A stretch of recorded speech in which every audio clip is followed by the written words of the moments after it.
Maison du Théâtre, c'est un théâtre qui se trouve à Amiens, qui est dans le quartier Saint-Leu, qui est le quartier un peu historique et emblématique, à la fois touristique, étudiant d'Amiens, très, très proche du centre-ville, dans le centre-ville pratiquement. C'est aussi un quartier qui est le quartier ouvrier d'Amiens, le quartier historique ouvrier d'Amiens, donc avec aussi des zones qui sont d'habitat sociaux et avec des difficultés économiques pour certains. Donc c'est un quartier qui est très très vivant et très contrasté, on va dire ça. La Maison du Théâtre, c'est un établissement qui appartient qui fait partie de la métropole, c'est-à-dire on est complètement public. On est la métropole d'Amiens. C'est un lieu qui est soutenu par l'État, par la région, par le département dans son fonctionnement pour la création. C'est-à-dire on est un lieu de création. Notre programmation est vraiment tournée vers les artistes émergents, jeunes artistes français de l'ensemble, pas seulement, la région, mais aussi nationale. On est très attentif à tout ce qui est les questions sociales, le lien entre le théâtre et la société. Vous savez que le théâtre, c'est quand même un art politique au sens noble du mot, bien entendu, c'est-à-dire c'est l'art, c'est l'endroit où on s'exprime, où on parle, où les gens se trouvent dans une salle ensemble. C'est un art particulier, où le spectacle est vivant, les artistes sont là. Donc il y a cette dimension-là, et on est vraiment dans cette perspective. Voilà. Et la particularité, c'est que c'est une maison, en fait. C'est-à-dire que c'est un ensemble d'espaces, de lieux qui d'une part hébergent des artistes qui sont des artistes associés à la maison, qui ont leur bureau. Il y a des salles de travail, il y a des salles de réunion, il y a une bibliothèque, puisqu'on a une très grande bibliothèque de théâtre contemporain. On a pratiquement toutes les parutions de chaque année de théâtre contemporain. Il y a un jardin, il y a même 2 jardins. La salle n'est pas immense. Il y a 125 places. C'est ce qui nous permet justement de prendre beaucoup de risques dans la création, de présenter des artistes. Je pense qu'on a une très bonne programmation. Les spectacles qu'on choisit sont très, très sélectionnés, si vous voulez. Il n'empêche que ce sont des spectacles qui ne sont pas à la base connus du grand public. Donc, c'est là qu'on prend du risque. Et le fait d'avoir une salle de taille modeste nous permet justement de prendre ces risques-là. C'est ça notre particularité. Nous sommes une maison. On le choisit vraiment en fonction, moi je vois énormément de spectacles et on les choisit en fonction de 2 critères essentiels.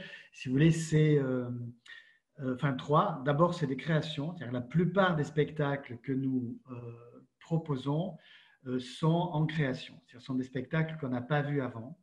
Par contre, ce qui veut dire on suit les artistes énormément. On les suit beaucoup au fil du temps pour pouvoir évidemment avoir une idée de leur travail et s'engager sur les créations qui sont à venir. Ensuite, la forme, vraiment, la forme des spectacles, la qualité de théâtre. On est un lieu de théâtre et la qualité du travail sur le plateau, la mise en scène, du jeu d'acteur, l'écriture. On est un lieu lié vraiment à l'écriture. Donc, cette qualité de forme est importante. Et puis aussi, surtout, c'est la création, le lien avec la excusez-moi, j'ai un appel que je viens de couper. C'est lié vraiment aux questions sociales, c'est-à-dire que on est dans un monde d'énormes changements, on le sait tous, on le constate tous les jours. Donc, ce ne sont pas simplement des bouleversements comme ça, c'est des changements dans nos mentalités, dans nos valeurs, dans notre façon de voir le monde qui interviennent de façon assez rapide aujourd'hui. Et donc, les artistes avec lesquels on travaille sont souvent des jeunes artistes, beaucoup de femmes. Et donc, on est un petit peu à l'affût des changements de mentalité dans le monde actuel à travers le théâtre, qui est ce théâtre-là, en tout cas, qui est un reflet de la société. C'est ça nos critères. C'est la pertinence aussi de ce que ça dit du monde d'aujourd'hui.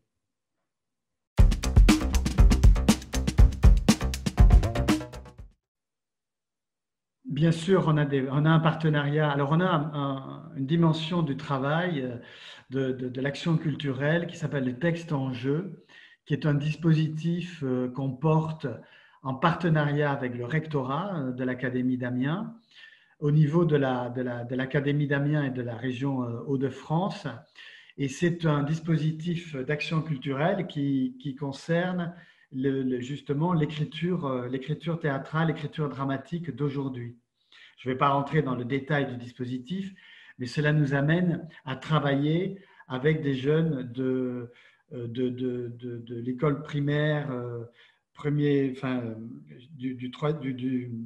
cycle 3, c'est-à-dire CM2, CM1, CM2, si vous voulez, jusqu'à l'université, en passant par le collège, par le lycée.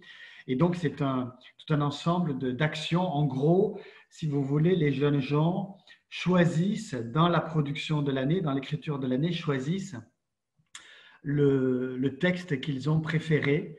Donc, c'est un comité de lecture, au départ avec très, très sélectionné, puis après qui s'ouvre de plus en plus avec des actions, des dispositifs, etc., pour choisir les textes qui leur plaisent le plus. Donc ça nous amène à une multitude d'actions diverses avec des partenariats, avec des établissements, des écoles, des autres lieux de théâtre, d'autres établissements de théâtre de la région et surtout le rectorat. On n'a pas besoin de convaincre les gens à venir chez nous. On a beaucoup de... Enfin, il faut tout le temps le faire, bien entendu, si vous voulez. Mais on a vraiment une grande habitude de travail avec les étudiants et avec les lycéens, les collégiens et les primaires, quoi. Voilà. Même dans cette période aujourd'hui extrêmement troublée, on ne sait pas évidemment de quoi demain sera fait, mais on a beaucoup de classes qui viennent nous voir. Ce qui nous importe aussi beaucoup, c'est d'être à l'écoute, d'être à l'écoute aussi des jeunes générations, de savoir comment elles pensent, et tous ces dispositifs nous amènent à savoir comment elles voient le monde.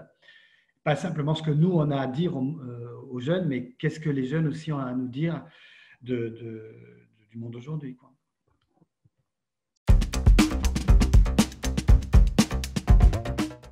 Alors, notre actualité, elle est... enfin, je ne sais pas exactement quand vous allez diffuser cette émission, mais si vous voulez, nous sommes en train d'attendre les interventions du président de la République et donc nous ne savons pas exactement ce qui va se passer dans les semaines et les mois qui viennent. Pour le moment, nous sommes ouverts, nous fonctionnons à jauge réduite, mais à peu près normalement. La semaine prochaine, si tout se passe bien, nous avons un rendez-vous qui illustre ce que je viens de vous dire, un spectacle qui s'appelle Les Femmes de Barbe Bleue, qui est un spectacle créé par une jeune femme qui s'appelle Lisa Guez, une jeune équipe. C'est un spectacle qui a eu l'an dernier le prix L'Impatience, c'est-à-dire le prix des spectacles et compagnies émergentes le plus important en France, non seulement le prix des professionnels, mais aussi le prix des lycéens. Et c'est un spectacle sur Barbe Bleue, c'est-à-dire l'histoire de Barbe Bleue, cette histoire de manipulation, de violence, de meurtre, de féminicide, comme on dit aujourd'hui, qui est racontée. Et donc, des jeunes femmes sur le plateau racontent leur barbe bleue fantasmée ou réelle, qu'elles ont connue ou fantasmée. Et c'est une pièce sur le désir féminin aussi, puisque Barbe Bleue, il ne force pas les femmes qu'il épouse. Donc, il les séduit. Et donc, comment tout cela fonctionne? Et c'est un spectacle où on a effectivement beaucoup de lycéens qui vont venir et on aura mardi prochain une rencontre avec une universitaire et la metteuse en scène du spectacle sur la fiction, le conte, etc., l'importance de la fiction aujourd'hui. On s'aperçoit dans les spectacles que nous programmons que la fiction, l'imaginaire, c'est aussi l'époque, la grande époque de la série, des séries télévisées. C'est la grande époque de la fiction qui sert à parler du monde. Donc, on parlera de ça dans notre rencontre mardi prochain. Et jeudi, nous aurons donc le spectacle Les Femmes de Barbe Bleue. C'est notre actualité.